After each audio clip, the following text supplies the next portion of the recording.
नमस्कार दोस्तों, horror house में आप सभी का स्वागत है। दोस्तों, आज की कहानी सच्ची घटनाओं पर आधारित है। आखिर कौन था वह?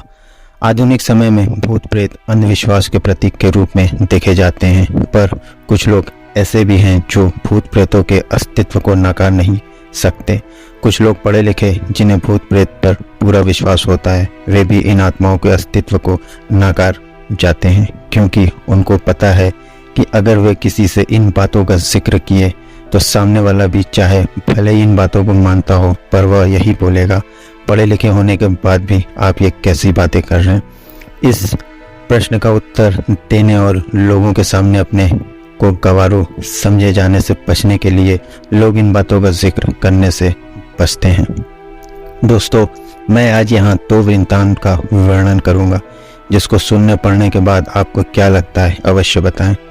बात कोई 15-16 साल पहले की है। मैं जिस जगह पर काम करता था वहीं पास में एक फ्लैट किराए पर लिया था। इस फ्लैट में अकेले रहता था, हाँ, पर कभी कभी कोई मित्र संबंधी आदि भी आते रहते थे। इस फ्लैट में एक बड़ा सा हॉल था और इसी हॉल से संबंध एक बाथरूम और रसोई घर। एक छोटे से परिवार के लिए यह फ्लैट बहुत ही अच्छा था और सबसे खास बात इस फ्लैट की यह थी कि यह पूरी तरह से खुला था।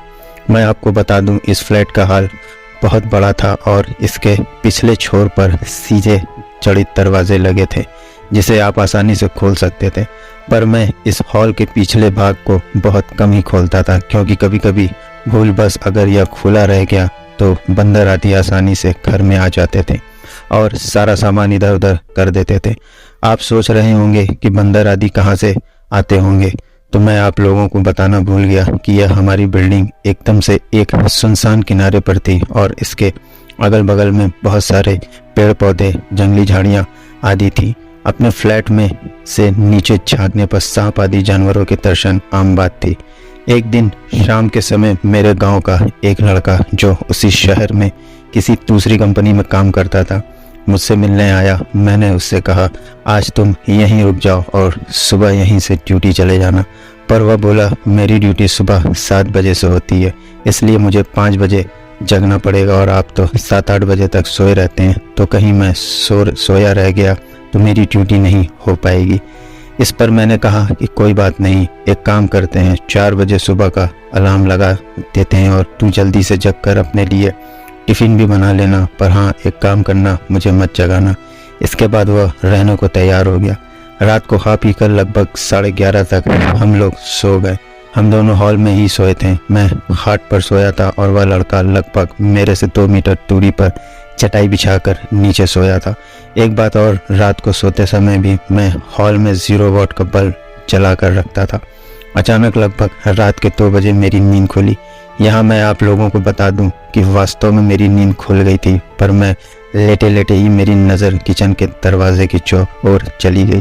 मैं क्या देखता हूँ कि एक व्यक्ति किचन का दरवाज़ा खोलकर अंदर गया और मैं कुछ बोलूँ उससे पहले ही फिर से किचन का दरवाज़ा धीरे धीरे बंद हो गया।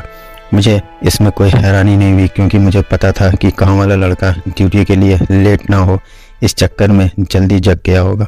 बिना गांव वाले बच्चे की ओर देखे ये सब बातें मेरे दिमाग में उठ रही थी। पर अरे यह क्या, फिर से अचानक किचन का दरवाज़ा खुला और उसमें से एक आदमी निकलकर बाथरूम में घुसा और फिर से बाथरूम का दरवाज़ा बंद हो गया।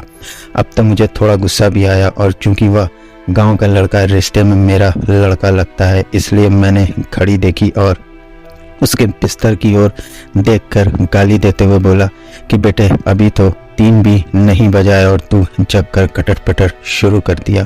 अरे यह क्या। इतना कहते ही अचानक मेरे दिमाग में यह बात आई कि मैं इसे क्यों बोल रहा हूँ, यह तो सोया है।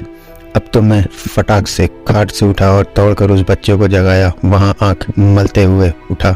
मैं उसको कुछ बताए बिना सिर्फ इतना ही पूछा, क्या तू 2 से 3 मिनट पहले जगा था? तो वह बोला, नहीं तो, और वह फिर से सो गया। अब मेरे समझ में कुछ भी नहीं आ रहा था। मैंने हॉल में लगे ट्यूब को भी जला दिया था। अब पूरे हॉल में पूरा प्रकाश था और मेरी नज़रें अब कभी बाथरूम के दरवाजे पर तो कभी किचन के दरवाजे पर थी, पर किचन और बाथरूम के दरवाजे अब पूरी तरह से बंद थे। अब मैं हिम्मत करके उठा और धीरे से जाकर बाथरूम का दरवाज़ा खोला। बाथरूम छोटा था और उसमें कोई नहीं दिखा। इसके बाद मैं किचन का दरवाज़ा खोला और उसमें भी लगे बल्ब को जला दिया, पर वहाँ भी कोई नहीं था। अब मैं क्या करूं? नींद भी एकदम से उड़ चुकी थी।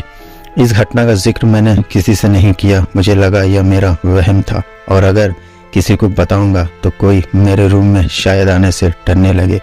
इस घटना की बीते लगभग 1 महीने हो गए थे और रात को फिर कभी मुझे ऐसा अनुभव नहीं हुआ। एक दिन मेरे गांव के 2 लोग हमारे पास आए। उनमें से एक को विदेश जाना था और दूसरा उनको छोड़ने आया था। वे लोग रात को मेरे यहाँ ही रुके थे और रात में अपने एक रिश्तेदार से मिलने चला गया था और रात को वापस नहीं आया। सुबह सुबह जब मैं अपने रूम पर पहुंचा तो वो दोनों लोग तैयार होकर बैठे थे और मेरा ही इंतज़ार कर रहे थे।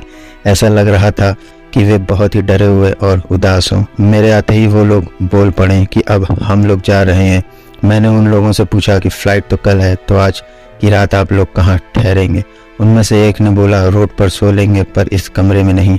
अरे अब अचानक मुझे 1 महीना पहले घटित घटना याद आ गई। मैंने सोचा तो क्या इन लोगों ने भी इस फ्लैट में किसी अजनबी आत्मा को देखा है? मैंने उन लोगों से पूछा कि आखिर बात क्या हुई, तो उनमें से एक ने कहा कि रात को कोई व्यक्ति आकर मुझे जगाया और बोला कि कंपनी चलते हैं। मेरा पर्स वहीं छूट गया। फिर मैं थोड़ा डर गया और इसको भी जगा दिया। इसने भी उस व्यक्ति को देखा। वह देखने में एकदम सीधा साधा लग रहा था और शालीन भी।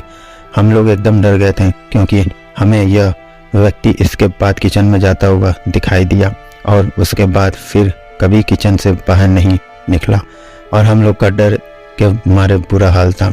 हम लोग रात भर बैठकर हनुमान का नाम जपते रहे और उस किचन के दरवाजे की ओर खटखटी लगाकर देखते रहे, पर सुबह हो गई और वह आदमी अभी तक किचन से बाहर नहीं निकला। अब तो मैं भी थोड़ा डर गया और उन दोनों को साथ लेकर तेजी से किचन का दरवाज़ा खोला, पर किचन में कोई नहीं था। हाँ, पर किचन में गौर से छानबीन करने के बाद हमें पता पाया कि कुछ तो गड़बड़ है। जी हाँ, दरअसल फ्रिज खोलने के बाद हमने देखा कि फ्रिज में लगभग जो 1 किलो टमाटर रखे हुए थे वे गायब थे और टमाटर के कुछ बीज, रस आदि वहीं नीचे गिरे हुए थे और इसके साथ ही किचन में एक अजीब गंध फैली हुई थी। खैर, पता नहीं यह हम लोगों का वहम था या वास्तव में कोई आत्मा हमारे रूम में आई थी। मैंने इससे छुटकारा पाने के लिए उस फ्लैट को ही चेंज कर दिया और दूसरे बिल्डिंग में आकर रहने लगे। दोस्तों, तो ये थी आज की कुछ स्टोरी कैसी लगी आप कमेंट में ज़रूर बताइएगा। मिलते हैं नेक्स्ट वीडियो में, तब तक के लिए धन्यवाद।